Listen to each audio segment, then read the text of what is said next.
Oke, di sini saya akan menjelaskan tentang setting pencahayaan di kamera. Nah, jadi di kamera itu ada bagian-bagian yang harus di-setting untuk pencahayaan normal.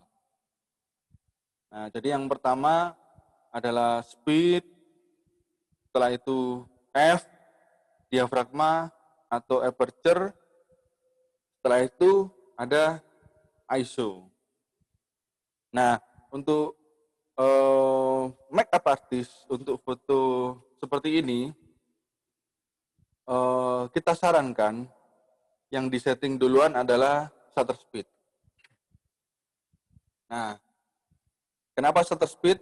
Karena biar tidak shake, tidak goyang. Nah, jadi apa itu shutter speed?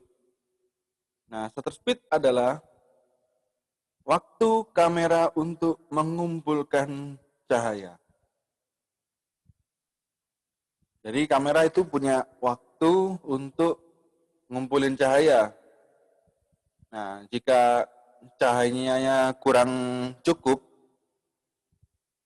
waktu yang dikumpulkan akan semakin lama, semakin lambat. Sehingga kalau kita sampai goyang, nah makanya biasanya anak-anak foto biasanya pakai tripod.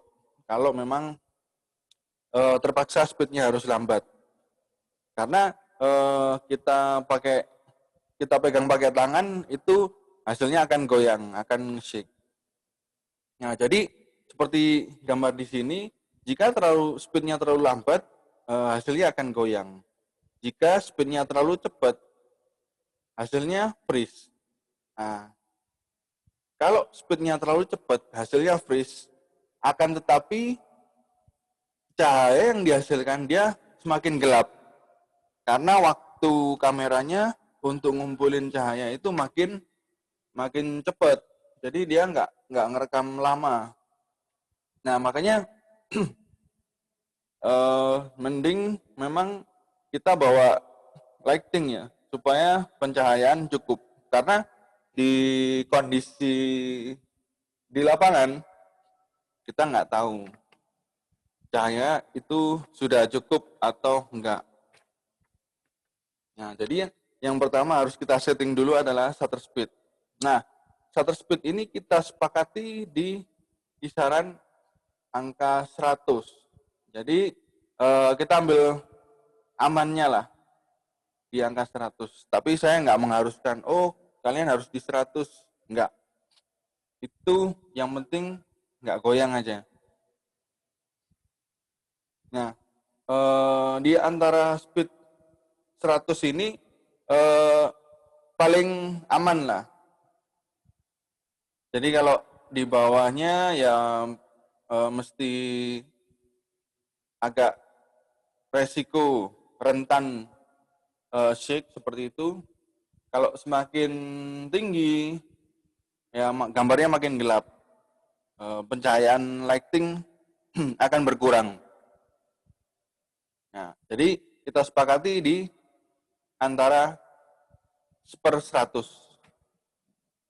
Oke, selanjutnya yang kedua kita setting adalah aperture atau F atau diafragma. Nah, apakah F ini? Diafragma adalah ruang fokus. Kalau saya bilang ruang fokus atau ruang tajam. Nah, ruang fokus atau ruang tajam ini bagian yang tajam. Nah, kalau angkanya kecil, misalkan di f1,4, nah ruang tajamnya dia makin sempit. Jadi yang fokus bagian model saja, backgroundnya sudah blur, sudah bokeh. Nah, makanya kenapa kok lensa fix itu jadi favorit yang f1,4 atau f2? Nah, karena yang mau kita dokumentasikan, yang mau kita capture itu hanya objek orangnya saja, hanya objek modelnya saja. Sedangkan backgroundnya, misalkan kalau di lokasi pasti kan ruangannya kita nggak tahu berantakan apa enggak, seperti itu. Jadi peralatan make up pasti berantakan. Nah itu mesti di blur atau di bokeh, seperti itu. Nah jadi angkanya makin kecil, ruang yang fokus makin sempit. Nah, kalau untuk sebenarnya idealnya kalau untuk foto hanya wajah saja itu kisaran f2 2,8 itu paling paling enak sih. Kalau 1,4 biasanya masih ada resiko. Jadi resiko meleset. Jadi fokusnya kadang kalau kita nggak jeli, dia akan meleset. Bisa meleset ke hidung, meleset ke telinga, seperti itu. Makanya kita harus jago. Seperti itu. Nah, kalau F-nya di angka yang tinggi, nah dia makin tajam semua. Jadi objek bagian depan dan bagian belakang dia ruang tajamnya makin luas. Nah, jadi F angka tinggi ini biasanya orang-orang buat foto keluarga yang banyak orang, foto ruangan yang lebar, atau foto landscape lah, seperti itu. Jadi dia harus terlihat detail semua. Oke, selanjutnya ada ISO. Nah, ISO ini kepekaan sensor cahaya. Kalau saya bahasakan alat bantu pencahayaan di kamera. Jadi dia cara kerjanya pada kepekaan sensor cahayanya. Jadi kalau kita tidak membawa lighting, memang kita bisa manfaatkan ISO. Jadi kita naikkan ISO-nya. Jadi kalau gambarnya gelap, kita bisa naikkan ISO-nya. Jadi biasanya ada beberapa fotografer yang tanpa menggunakan lampu untuk membantu pencahayaannya. Jadi dia memanfaatkan ISO. Nah, tapi kekurangannya apa? Kalau ISO-nya terlalu tinggi, dia makin muncul bintik-bintik noise seperti ini. Nah, karena seperti diedit, jadi ISO-nya dipekakan lagi, sensornya dipekakan lagi, diterangin lagi.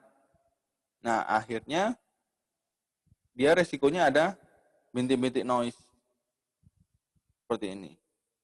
Nah, kesimpulannya, apapun kameranya, jadi ISO paling minim, dia paling tajam. Kalau pengen gambar kalian tajam, memang harus pakai lampu. Jadi ISO-nya bisa minim. Di kisaran 100, 200, 400, ini masih oke lah, masih aman untuk media sosial. Tapi kalau untuk komersil, biasanya kalau saya motret untuk billboard, saya pakai ISO 100, bahkan kadang pakai ISO 50. Biar gambarnya makin detail, makin tajam. Seperti itu. Nah, jadi memang mending kita bawa lighting, cahaya kita memang harus cukup supaya gambar kita detail. Nah, kalau kita lihat teman-teman yang lain, oh kok gambarnya bisa detail ya, kok gambarnya bisa tajam ya. Ya, memang kita harus persiapkan semaksimal mungkin untuk pencahayaannya, untuk setting pencahayaan di kamera, seperti itu.